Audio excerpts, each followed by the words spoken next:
시청자 여러분 안녕하십니까.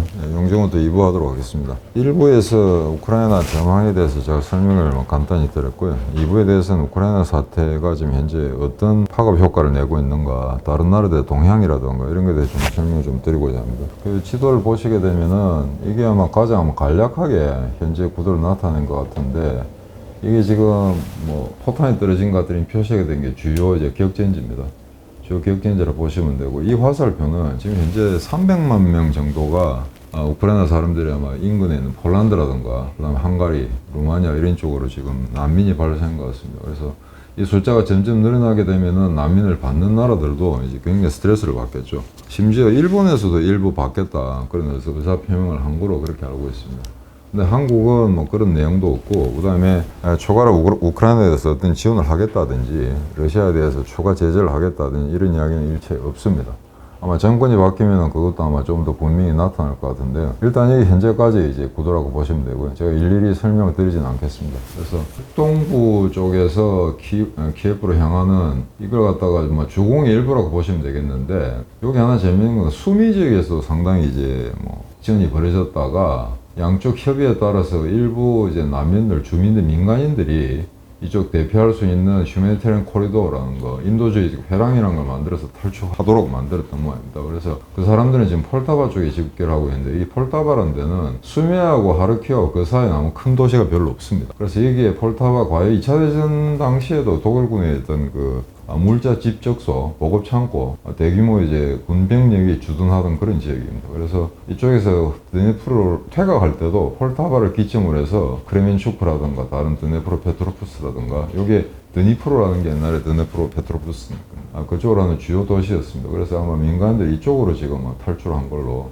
그렇게 되어 있는데, 이거는 러시아가 합의해 준 거는 아니죠. 왜냐하면 이 지역은 러시아가 아직 점령을 못하고 있기 때문에 아마 자체적으로 이렇게 빼돌린 것 같은데, 문제는 마리우폴에서 빠지는 그 배랑, 그게 아마 지금 소장님 지난번 설명에 따르면은 우크라이나 지역이 아니고 이게 친러 주민들이 살고 있는 지역이라든가 아니면 러시아군이 주둔한 지역으로 빼가지고 이것도 좀 우스꽝스러운 그런 꼴이 되고 있습니다만, 아무튼 여기는 3월 15일에 이제 현재 상황이라 보시면 될 것 같습니다. 자, 그러면은 조금 두 가지로 나누고, 지금 가장 전투가 많이 벌어지고 있는 쪽이 이제 그 키예프인데요. 제가 말씀드린 것처럼, 일부에서 말씀드린 것처럼 요 지도를 보고 머릿속에 외워놓으시면 될 것 같습니다. 그 사실은 저희 이 뉴핑을 보시는 분들의 연령대나 이걸 보시게 되면은 젊은 사람들이 별로 없기 때문에 군사 문제를 이렇게 너무 집중적으로 할 필요가 있을까라고 생각도 해봤고, 그에 대해서 또 비판을 하시는 분도 있긴 있는데, 이 전쟁이 사실 한국하고 전혀 무관하지 않습니다. 대표님이 말씀하신 것처럼 우크라이나의 어떤 사태의 향배가 나중에 중공의 대만 침공, 그 다음에 그걸 기화로 해서 북한이 난동을 부리고, 그 다음에 서해안 5도를 점령하는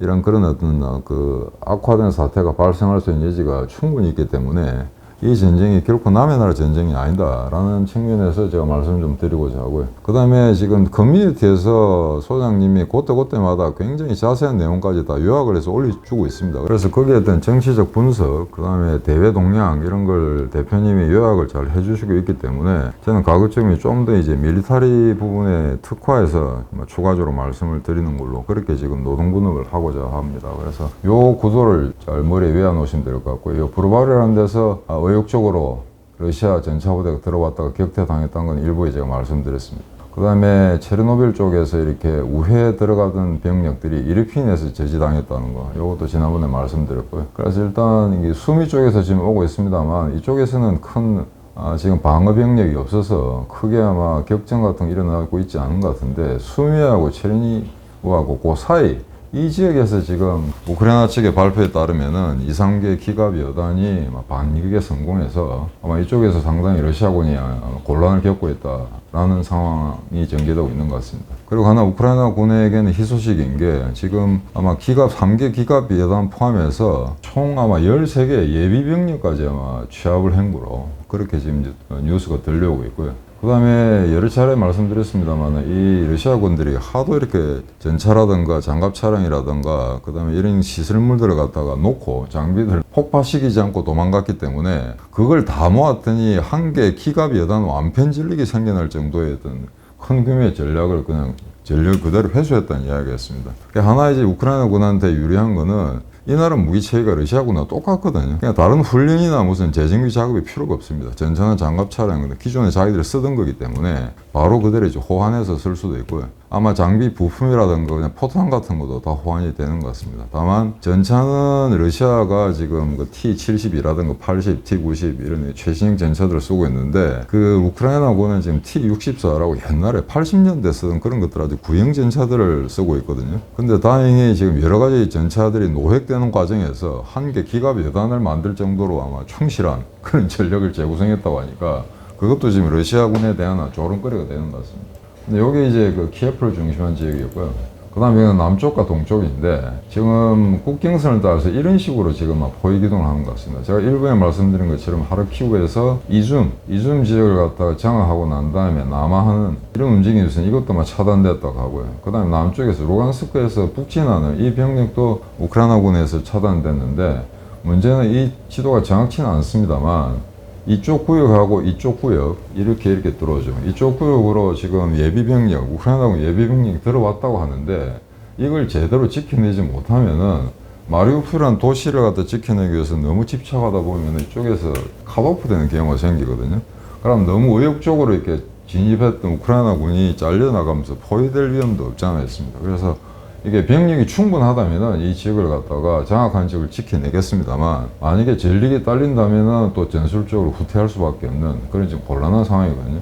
다만 마리우폴이 너무나 지금 잘 버텨주고 있기 때문에 여기에 대해서 러시아군이나 우크라이나군 공이 아마 미련을 갖고 있는 것 같습니다. 자, 그런데 이렇게 우크라이나가 잘 싸우고 있는데 과연 두 나라 군사력 차이가 어떻게 나는지 표를 한번 보시기 바랍니다. 이게 지금 러시아고 붉은 쪽이 러시아군이고요. 그 다음에 노란 거는 다 이제 우크라이나군인데 이걸 한번 보시면 거의 뭐 10대 1 정도의 8대 1 좋게 잡아서 8대 1 그다음 대략 10대 1 정도의 전력차입니다. 근데 이거 가지고 지금 3주가 지났는데 러시아군이 우크라이나를 제압하지 못한다. 주요 도시를 장악하지도 못했다. 이건 완전히 이제 전쟁의 실패라고 봐야 되겠죠. 3주가 지났는데도 어떤 그 승기를 잡지 못했다 하는 거는 러시아군이 이 정도 병력 규모를 가지고 제대로 운용을 잘못하는 건지 아니면은 병기의 질이 또는 병사의 질이 문제가 있는 건지 나중에 종합적으로 아마 다 검토해서 아마 답이 나올 것 같습니다.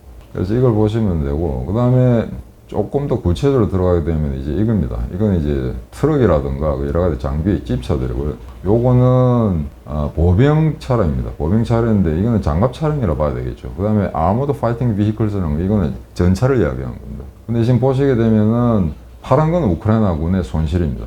그 다음에 이게 이제 빨간 건 러시아군의 손실이고요. 그래서 이걸 보시게 되면은 저는 처음에 장갑 차량이 무려 뭐 1000대가량 700대에서 1000대가량 격파가 되고 그 다음에 전차가 수백 대 격파되고 노획됐다고 해서 트럭이나 이거 있죠. 소프트 스킨이라고 부르는 장갑이 부착되지 않은 일반 차량들 이건 아마 거의 장갑 차량의 전차보다 월등히 많은 줄 알았는데 꼭 그런 것 같지는 않습니다. 기껏해 이제 파괴된 건 한 200대 정도고 나머지 200대 정도가 아마 손상당했거나 그다음 방기된 그런 상태입니다. 근데 여기서 하나 러시아군의 이제 기초가 안 됐다는 게 자신들이 쓰고 있던 몰고 있던 차량이나 장비가 더 이상 운용하기 힘들다든지 적에게 피격됐다든지 아니면 연료가 다 떨어졌다든지 할 경우에는 반드시 불을 지르거나 폭파시키고 자폭시키고 떠나야 됩니다. 근데 이 많은 전차와 차량들을 갖다 그냥 길거리에 두고 떠났다. 그럼 농부들이 트랙터로 이동시키고 있다. 이런 좀 어처구니없는 일이 21세기 이제 전쟁이 벌어지고 있는데 이것만 봐도 러시아군이 구조적으로 정말 큰 문제가 있다는 걸 다시 한번 새삼스럽게 강조해드리고 싶습니다. 요건 이제 3월 15일까지 우크라이나군이 발표한 러시아군의 피해입니다. 그래서 일주일 지난 12,000 정도였는데 지금 13,500명 정도의 사상자가 발생했다. 여기서는 이제 전사라고 하는데 저는 조금 믿기 어렵습니다. 이 안에 아마 부상, 그 다음에 행방불명 이런까지 다 포함해서 13,500 정도로 지금 알고 있고요. 그 다음에 개개 구체적으로 다 설명드리지 않겠습니다만 장갑 차량이 1279대, 이거 엄청난 숫자죠. 그 다음에 탱크가 404대, 드디어 이제 격파된 탱크가 400대를 넘었습니다. 아마 이 400대 안에 노획된 것도 아마 포함되어 있지 않느냐 그렇게 지금 추측이 되고 그 다음에 항공기가 81대 그 다음에 헬리콥터가 95대인데 이게 이제 제공권이 문제입니다. 러시아군 같은 경우에 공작이기 때문에 최초 단계에서 우크라이나군의 방공망을 완전히 격퇴했다 완전히 경멸시켜서 제공을 잡았다고 이야기했는데 하루 이틀 지나고 나서 보니까 전혀 그런 게 아니었죠. 그래서 이걸 보시게 되면은 러시아군이 제공권을 장악한 거는 아닌 것 같고 그 다음에 우크라이나군이 막강한 전력을 가지고 있는 건 아닙니다만 용케 분산시켜서 게릴라식으로 공군기를 운용하다 보니까 아직까지 전력의 한 7, 80%는 그대로 유지하고 있는 걸로 그렇게 지금 판단되는 것 같습니다. 자, 여기까지가 이제 그 현재까지 상황인데요. 지금 이제 보시게 되면은 오늘은 이제 2부에서는 우크라이나 사태 여파에 대해서 좀 말씀드리겠는데, 이게 정말 이게 좀 이제 심한 말을 좀 쓰기 싫은데, 바이든 이 양반 정말 치매가 아닌가 싶은 생각이 듭니다. 지난번 의회 연설할 때도 그런 이야기 했습니다만, 이 양반은 지금 기회가 있을 때마다 나는 우크라이나에 지상군을 보내지 않겠다라는 말을 갖다가 그냥 전매 특허처럼 이야기하고 있거든요. 근데 그게 자랑거리도 아닌데, 그런 말 때문에 오히려 러시아군이 더 사기를 갖다 북돋우는, 또는 푸틴의 모험주의적인 그런 도발을 갖다가 어떤 촉발시키는 그런 기회가 될 수 있는데, 왜 이 대통령이 이런 말을 자꾸 하는지 모르겠습니다. 그러면은 지상군을 못 보낸다면은, 얼마 전에 지금 유럽의 세 나라의 총리가 우크라이나를 키예프를 방문해 가지고 지금 젤렌스키와 회담을 했죠. 폴란드 총리, 그다음 체코 총리, 그다음 슬로베니아 총리입니다. 이 사람들은 그래도 용감하게 우크라이나 영역까지 들어와서 젤렌스키를 응원한 이런 제스처까지 보입니다만, 아니 그러면은 바이든 같으면은 지상군을 보내지 않는다 그러면 자기도 우크라이나에 들어와가지고 젤렌스키하고 악수라도 해야 되는 거 아닙니까? 하다못해 만약에 나토가 도움을 주지도 못한다, 또는 폴란드에서 전투기 보내는 것도 이제 일절매고 있다면은 최소한 그 정도의 제스처는 보여야 되는데, 이번에 나토 EU 회의 때문에 유럽으로 가기는 갑니다만은 우크라이나를 방문해서 젤렌스키와 면담을 가질 건가 하는 건 아직 확실치 않습니다. 젠사키 대변인아마 지금 현재로서는 다 그런 가능성에 대해서는 부인을 하고 있는 상황인데, 그래서 바이든이 지금 웃기는 거는 다행히 우크라이나 사태에 대해서 트럼프가 계속 이제 푸틴을 옹호하던 트럼프가 좀 곤란에 처했기 때문에, 그게 이번 그 중간 선거에 오히려 바이든한테 도움을 줄지 모르겠다라는 분석도 나옵니다만, 일단 그런 어떤 정치적 어떤 속성 같은 거 다 차치하고 세계 1초강대국 미국의 대통령으로서 과연 이런 말을 할 수가 있는지, 그리고 이 말에 대해서 미국 내에서 딱히 또 이래 비판도 없다는 게 좀 신기한 노릇입니다. 그래서 지금 다만 이제 3주 동안에 계속 이제 전투가 벌어지는 이런 상황에서 이 사진을 보시게 되면 이게 아마 전쟁의 이미지 같습니다. 어느 군대가 잘 싸우고 누구를 격파했다라는 건 이제 군사 마니아들은 신나는 소리겠습니다만, 지금 현재 3주 동안에 온 국토가 폐허로 변했거든요. 그러니까 민간인들 피해가는 계속 지금 증폭되는 그런 상황입니다. 그래서 젤렌스키가 아무리 이제 수도를 사수하고 러시아군을 격퇴시키겠다라고 이야기합니다만, 날로 점증하는 자국 우크라이나 국민의 피해가 증가되는 것에 대해서 어느 정도 배려를 하지 않으면 안 되거든요. 그래서 그거를 예컨대 그것 때문에 겁이 나서 뭐 한국 문서에 서명하겠다라고 하기는 할 수는 없습니다만, 일단 자국 민간인들의 어떤 대피 현황이라든가 피해 이런 것에 대해서 어느 정도 밸런스를 취하지 않으면은 젤렌스키에 대한 어떤 평가도 조금 다 사뭇 달라질 수도 있겠네요. 그건 아마 본인이 정치가기 때문에 나중에 조금 아마 교정을 하지 않을까 싶은데, 최근에 젤렌스키가 뭐 나토를 굉장히 비방하긴 했습니다만, 실질적으로 나토에 들어갈 수 있는 그런 조건이 갖춰지지 않고 아마 들어갈 것 같지는 않다라는 이야기를 실토를 했고, 또는 다른 방식으로는 나토에 가입하겠다고 굳이 무릎 꿇고 구걸하지 않겠다. 자기도 열받았겠죠. 방공구역 설치해달라, 그 다음에 전투기 보내달라, 그것도 지금 이야기를 안 들어주니까. 그래서 이거는 뭐 그런 사소한 것도 안 해주는데 나토 가입, EU 가입 이게 되겠느냐. 그래서 지금 현재로서는 좌절감의 표현이라기보다는 일단 지금 피해를 보고 있는 위기에 몰린 우크라이나 국민들한테 이게 현실이다라는 것 갖다 깨우쳐주기 위해서 있는 그대로 이야기한 게 아닌가, 저는 그렇게 지금 보고 있습니다. 지금 이거 보시면 이게 아마 마리우폴 사진 같은데, 이게 민간인 지역이죠. 누가 보다 민간인 지역이죠. 여기에다가 이제 러시아군이 포격을 가한 그런 상황입니다. 그래서 지금 현대 건축물이 과거와 달라서 공습이나 포격을 받아도 쉽게 무너지지 않는 건 사실입니다만, 이런 상황에서 살아남을 사람은 있겠습니까?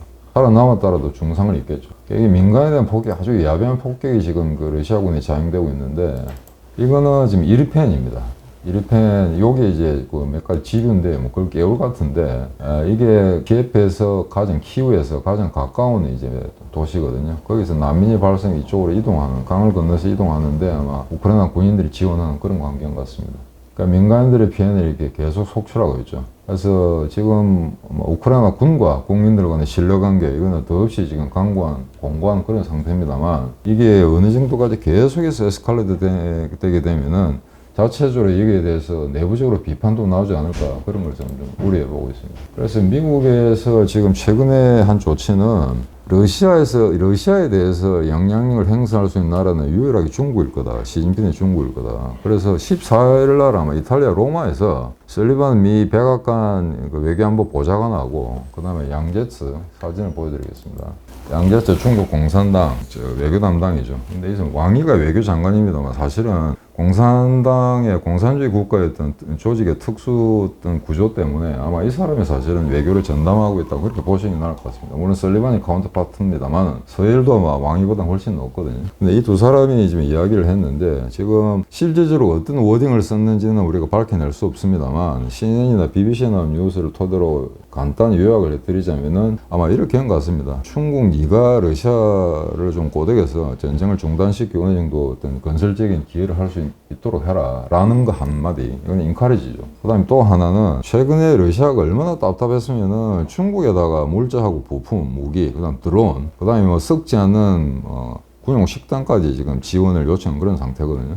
이것도 지금 참 창피한 노릇인데, 전쟁이 2주 조금 지나고 나서 세계 군사력 2위의 러시아가 중국에 손을 벌렸다? 이것도 참 웃기는 이야기거든요. 자존심 되게 상하는 이야기인데, 푸틴이 이런 걸 갖다 언론에 공개했다는 것 자체가 이해가 되지 않습니다. 그래서 그런 지원을 요청했는데 중국에서는 그걸 1차 부인했다가 나중에는 또 지원을 할 수 있는 것처럼 얘기하고 지금 이야기가 좀 꼬이고 있는 상황입니다. 그래서 설리반 같은 경우에는 구체적으로 어떤 워딩을 썼는지 모르겠습니다만, 만약에 러시아에 대해서 중국이 일정 부분 군사적 지원 같은 걸 하게 된다면은, 그러면 지금 제재 같은 걸 갖다 좀 더 강화하겠다. 중국 자체에 대해서 제재를 강화할 수밖에 없다. 약간 그런 블라핑까지 했는 모양입니다. 근데 만약에 중국이 노골적으로 러시아를 지원할 경우에, 그렇다면 그냥 경제적 제재 이외에 다른 방법은 없거든요. 군사적 개입을 일치 안 하겠다는 게 미국의 지금 입장이라면, 그래서 지금 러시아의 군사력에 대해서도 전 세계가 이제 겁먹는 사람 없게 됐습니다만, 미국의 정치적 블라핑에 대해서도 겁먹는 사람 별로 없을 것 같습니다. 왜냐면은 말보다는 행동이 앞서야 되는데, 지상군을 보내지 않겠다라는 것 같다 전제 조건을 하고 있는 상태의 블라핑은 아무런 위력이 없다고 저는 생각하고 있습니다. 그래서 이에 대해서 아마 중국이 지금 양제츠가 어떻게 반응했는가, 구체적으로 했는가는 지금 설리반의 이야기보다는 얘기가 적게 나오는데, 만약에 그 중국이 러시아를 갖다가 지원하게 된다면은 이제 뭔지 좀 생각해 봐야 될 것 같습니다. 왜냐면 돈을 줘야 될 거 아닙니까? 그죠? 돈을 줘야 되는데 지금 러시아는 3월 16일, 오늘 아마 보도가 난다는 뉴스가 바닥에 번지고 있고요. 디폴트. 그 다음에 만약에 이제 지불을 해야 된다 그러면 무기를 갖다가 공급받았을 경우에 지금 달러가 없지 않습니까? 제가 알기로는 러시아가 지금 외환 보유고가 770조인데 문제는 그 70~80%가 전부 외국 은행에 다 잡히는 상태죠. 그래서 본국에는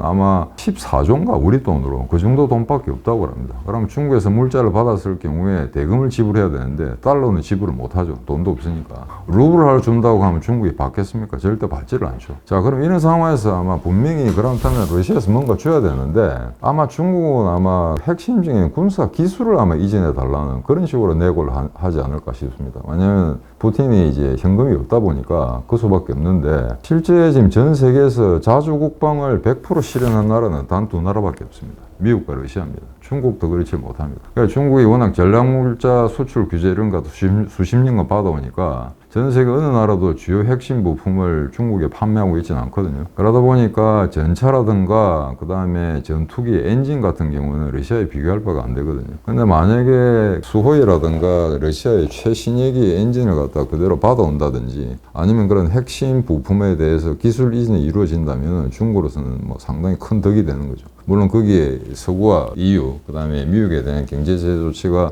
뒤따르겠습니다만, 만약 그런 걸 러시아로부터 받아내는 게 바깥에 있는 미국의 어떤 경제적 압박, 그거보다는 훨씬 낫다고 생각한다면은 중국이 뭐 모험을 감수할 겁니다. 그리고 지금 그거와 결부해가지고 지난번 얼마 전에 끝난 중국의 전인대회에서 아마 이 우크라이나 사태에서 중국이 좀 건설적인 기여를 하겠다, 직접적으로 개입을 하겠다라는 의사를 표시한 것 같습니다. 문제는 어떻게 해라는 이야기인데 그에 대한 구체적인 방안은 없습니다만, 사실은 푸틴을 실질적으로 움직일 수 있는, 영향력을 행사할 수 있는 인물이 시진핑이다라는 데에서는 뭐 그에 대해서 의문의 여지가 없는데요. 문제는 둘 다 최고봉이라 생각하기 때문에, 만약에 중국이 우크라이나와 러시아 사이에 중재를 섰다고 가정할 경우에 지금 현재 입장으로 봐서는 철저히 이제 러시아 편을 들겠죠. 러시아 편을 들게 되면 우크라이나가 반발하게 되면 그 중재는 형성되지 않습니다. 그렇다고 해서 완전히 이제 중립 입장을 취하든가 아니면 우크라이나에 약간 경도되는 그런 입장을 취했다고 할 경우에, 그렇게 되면 또 러시아가 반발하겠죠. 그래서 괜히 중재한다고 중간에 끼어들었다가 본전도 못 차는 경우가 생길 가능성도 없지 않아 있기 때문에 지금 현재로서는 중국이 어떤 형식으로 개입하는가에 대해서는 이제 좀 의문부호가 많이 찍힙니다. 그래서 이건 좀 시간을 좀 더 두고 봐야 될 것 같고요. 자, 그럼 이제 나토 문제입니다. 이 미국이 허당이다 보니까 나토의 맹주는 미국이죠.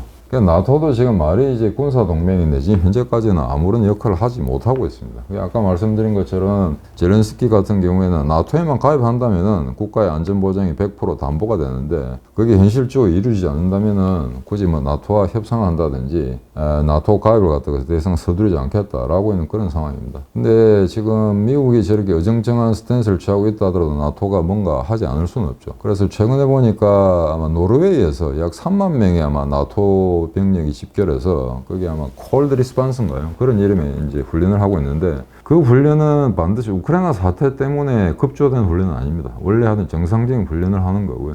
근데 그게 하나 재미난 거는 지금 나토의 회원국가가 아닌데 스웨덴과 핀란드가 들어갔거든요. 그래서 그거는 이 우크라이나 사태가 발생하니까 화들짝 놀란 두 중립국가가 자기들도 나토에 가입하겠다라고 지금 신청을 한 상태고요. 그러니까 이번에 1차적으로 노르웨이에서 벌어지는 그 군사훈련에 아마 업적으로 참석한 것 같습니다. 그래서 이런 상황인데 일단은 외곽에서 병력을 재배치한다든지 또는 기동훈련을 한다든지 이런 식으로 이제 2차적인 간접적인 압박을 가할 수밖에 없는 게 지금 현재 나토의 한계입니다. 근데 폴란드 국경에서 얼마 떨어져 있지 않은 그러니까 그게 우크라이나 안 내부에 있습니다. 폴란드가 아니고 우크라이나 내부에 있는 아마 병력 집적소 그 다음에 의용군 외국에서 온 의용군들이 훈련을 하고 있는 그 장소를 아마 폭격을 한 것 같은데 그거는 현재 어떤 법상으로는 그렇다고 해서 나토가 자동적으로 개입할 수는 없습니다. 만약에 폴란드에 이제 위치하고 있는 그런 이제 물자 집접소라든지 또는 이제 병원들이 대기하고 있는 그런 이제 지역을 갖다가 만약에 러시아군이 공습을 했다면 그거는 완전히 자동 개입하게 되는 거죠. 그게 뭐 3차 대전이 될지 뭔지는 모르겠습니다만 폴란드가 나토 회원국가인데 나토 회원국이 공습을 받고 공격을 받은 상태에서도 미국이나 나토가 아무런 행동을 취하지 않는다? 그거는 뭐 말이 안 되는 소리겠죠. 그래서 거기에 대해서는 분명히 제한적인 보복이나 리스판스가 가해질 거로 생각하는데 현재로서는 나토는 정말 지금 무기력하기 짝이 없습니다. 자, 그렇다 보니까 나토를 지금 어떻게 지금 기화하는가? 이거 여러분 잘 아시죠? 톰과 제리입니다.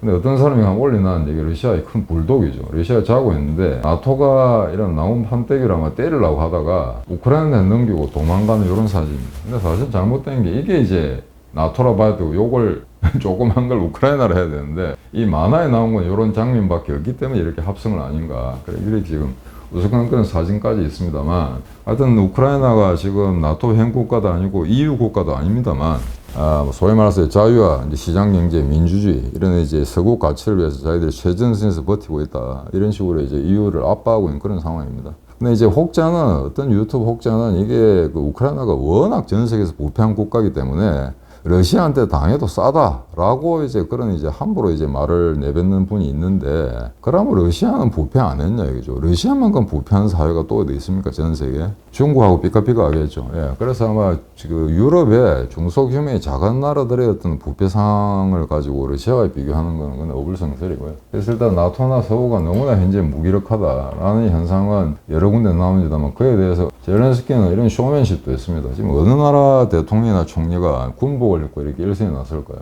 뭐 정찰 활동하는데 아마 이게 뭐 그냥 그 연출된 것일 수도 있고요. 실제 작전에 투입된 건 아니겠죠. 근데 야간 이런 행동을 한다는 거, 이런 군복을 입고 지금 한다는 거, 이거는 다른 대통령이 아니면은 상상할 수가 없는 그런 이제 상황 같습니다. 그래서 현재까지 우크라이나군은 굉장히 잘 싸우고 있다는 사실. 이게 러시아 탱크를 갖다가 탈취한 우크라이나군입니다. 근데 여러분들 사진 보시게 되면 이게 노란색 띠를 두르고 있죠. 근데 요즘 이 20세기 후반부터 21세기 들어와가지고 전 세계 군복이 거의 비슷하게 다 변해버렸습니다. 근데 미군, 중국, 러시아군의 어떤 그 군복이 크게 차이가 없습니다. 의장대에 쓰는 그런 어떤 그 예복 말고 실제 전투복은 그러다 보니까 피하 식비를 위해서 이렇게 노란 띠를 붙였거든요. 근데 그래서 지금 러시아군 같은 경우에는 빨간 띠를 아마 붙인 걸로 그렇게 지금 되어 있습니다. 그래서 요거 아마 위장복이라는 거네. 카모플라지거든 위장복이라는데 이게 전 세계에서 최초로 만든 게 2차 대전 때 독일군입니다. 그래서 그래서 공교롭게도 프랑스군도 이런 이제 독일군이 옛날에 만들어낸 이런 카모프라지,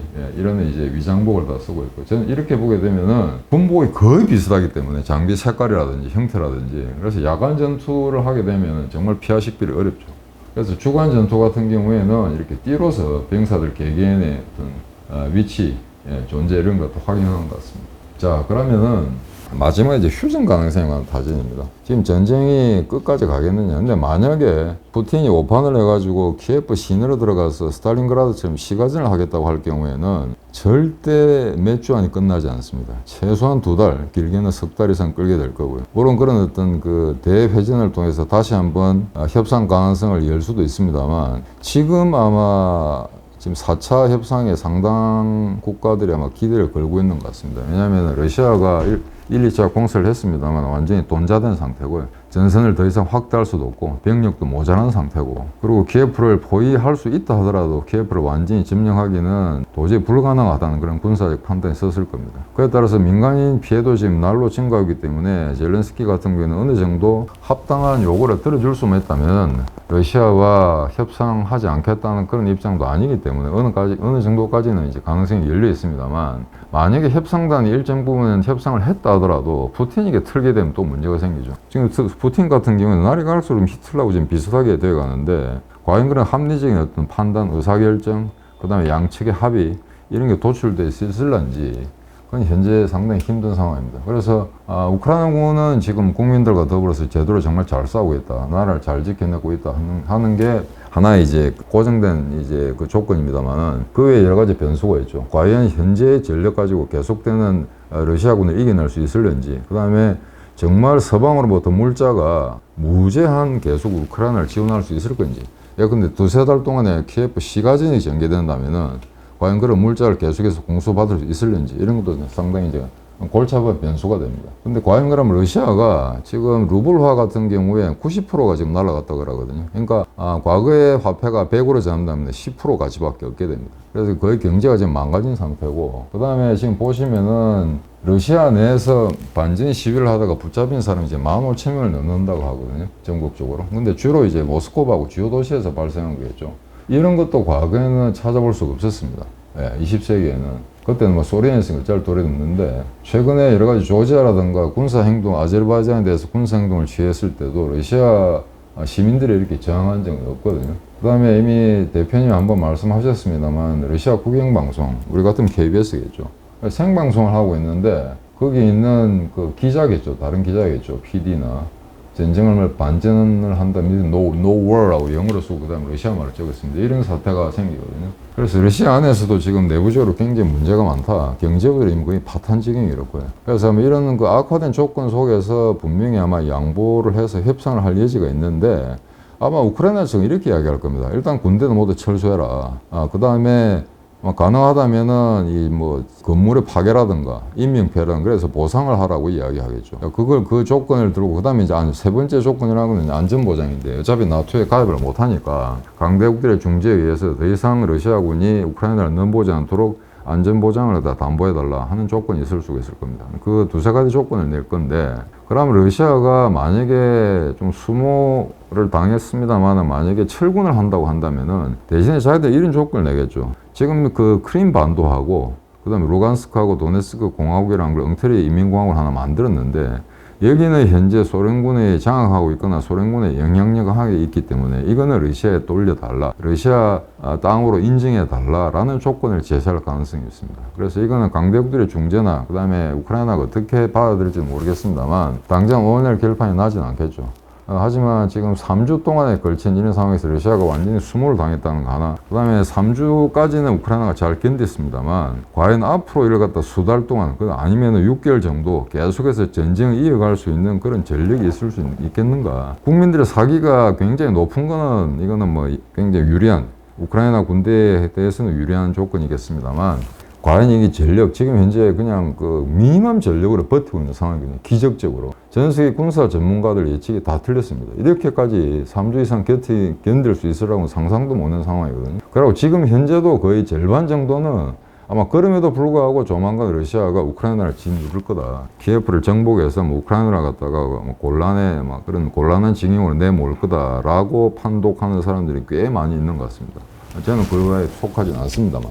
그래서 이런 상황에서 과연 모든 조건이 우크라이나한테 유리한가 하는 거는 저희들이 다시 한번 비판적으로 분석을 해봐야 될 것 같고요. 일단은 3월 15일, 16일까지는 정말 우크라이나가 잘 버텼다. 이제는 소위 말해서 라스푸티츠라는 아주 지독한 이제 진흙탕의 계지로 오게 됩니다. 그래서 소련군, 러시아군 전차나 장갑 차량들은 주도로 이외에는 기동할 수가 없게 됩니다. 이제 이런 상황 여러 가지 지형적인 유리한 상황이 전개되고 있는데 여러 가지 좋은 전황 소식도 들려오고 있고요. 일단은 2부 마지막에서는 이제 우크라이나 국민들한테 다시 한번 파이팅을 갖다가 전달하면서 그런 기분이고요. 일단 계속해서 러시아군을 격파하는 그런 좋은 소식들이 들려오기를 기대합니다. 자, 오늘 2부 여기서 마치도록 하겠습니다. 감사합니다.